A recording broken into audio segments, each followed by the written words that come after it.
up, you guys? This is Scott from Distortion Limited and the band Dishwalla. So this is my 10th video for Distortion Limited, and I couldn't be more stoked to show off the new bass amp from Orange. So the Terror bass came back. This is going to make a lot of bass players around the world very happy. When I look at the forums pages around the world, a lot of players always ask, what happened to the Terror bass? This thing was awesome originally. Well, they've really improved on it, and I'll tell you why. Aid Emsley, who's the head designer at Orange, who designed the AD200, has essentially put that preamp section now in the smallest amp that they make. So the sound is much like the AD200. It's very full and rich and tubey, and it's got just a beautiful sounding overdrive. Another thing that's unique to it is the effects loop also is tube driven, which is kind of unique to Orange tube amplifiers. A lot of manufacturers don't do that. The DI sounds phenomenal. I took this thing on a one-off last week with Dishwalla, and the front of house engineer, she does sound for David Byrne and the Breeders and all kinds of artists, and she gets on the talk back to the stage. She's like, "Is that the DI off the head?" I'm like, "Yeah." It sounds beautiful. It's really tubey and warm sounding, so no need for an effects pedal that's another tube DI or something. And just use this, So anyway, super lightweight. I put it in my carry-on bag. Worked out great. So anyway, I'm going to take you through some classic tracks, just some of my favorite grooves with this thing. And then we'll go into features and controls, and then I'll isolate it, just the amp on its own, and run through it with a few different basses for you guys to check it out.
All right, you guys, let's check this thing out. So no manual necessary with the Terror bass. We've got the input pad, which is cool if you've got an active instrument. Just leave it off if you want to send more gain on into the preamp stage though. Clean if you need to run a cleaner tone.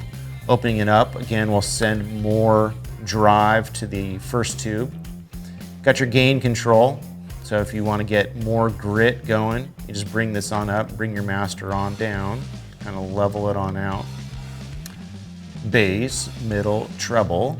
So super straightforward EQ section. It is really musical. It's subtle, but in all honesty, the amp just sounds so darn nice flat. I was really only having to increase, you know, a little bit of bass, a little bit of treble there, or whatever you need to do, but the amp just sounds so darn nice that I didn't really need to EQ a whole heck of a lot. Master volume. This amp has got a standby, much like at the 8200 or any big full-size tube amp with a tube output stage. When it's time to rock, just flip it to on. Now the DI sounds freaking beautiful on this thing. Super straightforward. It's not pre or post, it's just post, okay? Got a ground flip, effects loop if you want to go there. In the back of the unit, we've got the impedance switch, 8 ohm or 4, speak on only. That's it. Simple as that. Let's check out some sounds on this thing. We're going to leave it on the clean setting for now. Mess with the gain a little bit, mess with the EQ too. And I thought since we're using a 15, it might be a good place to start with some Motown kind of vibe.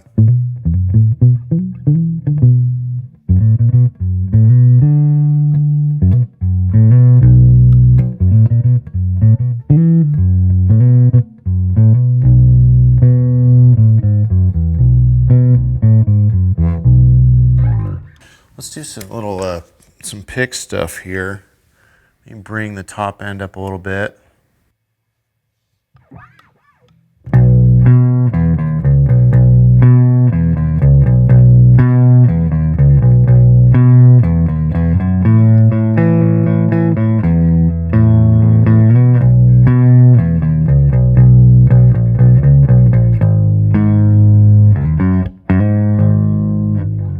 And bring that up a bit more.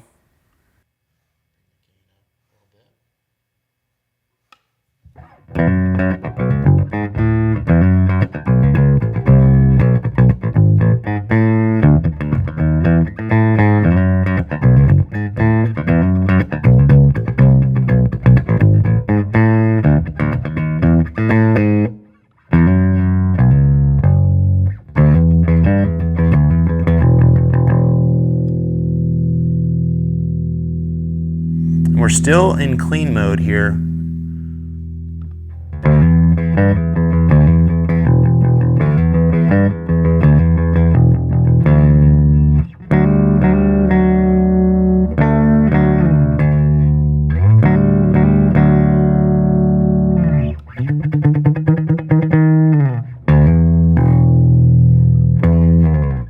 All right, you guys, so I've decided to switch to a different bass here, and I'll go to a different bass one more time for the end, for the full-on overdrive of this amp opened all the way up. As you can see, though, we're running the input stage pretty hot. We've got the EQ just flat here. Not real loud, though. We've got the output section just sitting down real low, just for recording here. But this is just sort of a general good sounding amp drive. It probably sounds quite a bit like the 8200 given the input stage breaking up. It's super touch sensitive.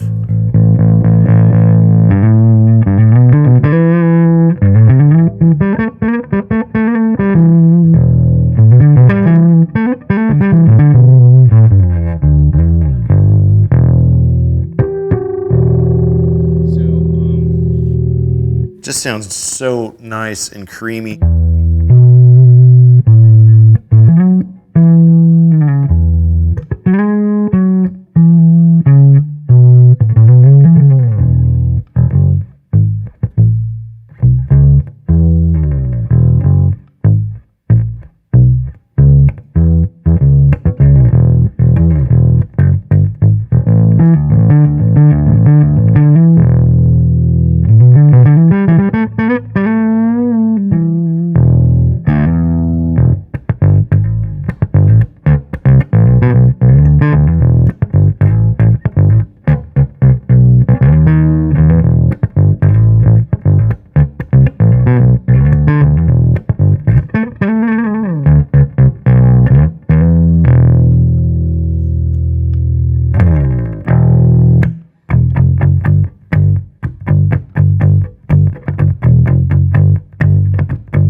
All right, you guys, the moment we've all been waiting for. So this is pretty much what it sounds like. Again, we're running it pretty quiet right now on the output section. There's no breakup from the speaker. This is only from the input section of this thing. So this is tube overdrive, what you're hearing. This is the real deal. So we're still not maxed out yet.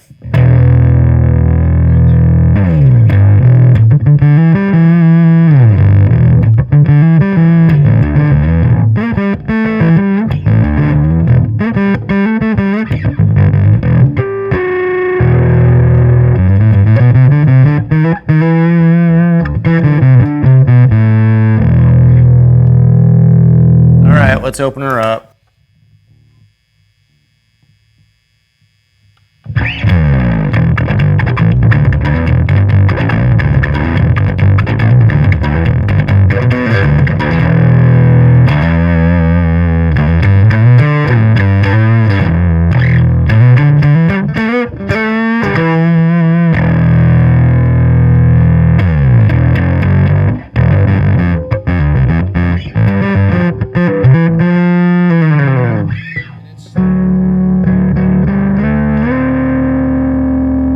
It's just really sweet and creamy sounding when you play quietly.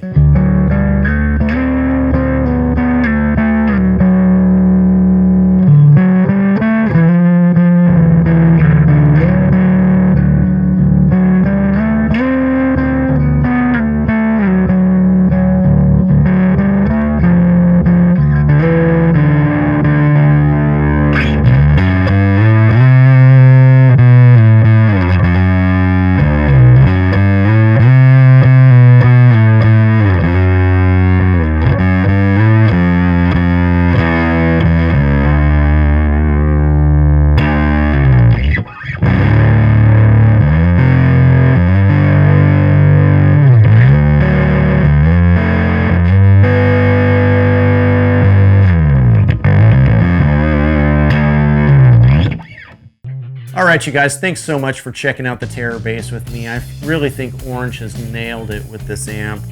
And do we need to be breaking our backs with these all-tube things anymore? I don't know. From a live perspective, the overdrive is just so believable on this thing. I mean, it is the same input section from the AD200. It just doesn't weigh anything. I just love this amp. But if you're a bassist that's looking for a versatile option, something that obviously does the clean thing really well, but then also can do the dirty, distorted stuff really well in a traditional, Orange rock fashion, this is a great way to go. There's gonna be lots of information coming up in the near future from Orange on this thing. Got Winter NAMM coming up, so I'm sure they're gonna be blowing this thing up. But at any rate, thanks for checking it out. And if you like this bass content at Distortion Limited, please like and subscribe. Thanks, you guys.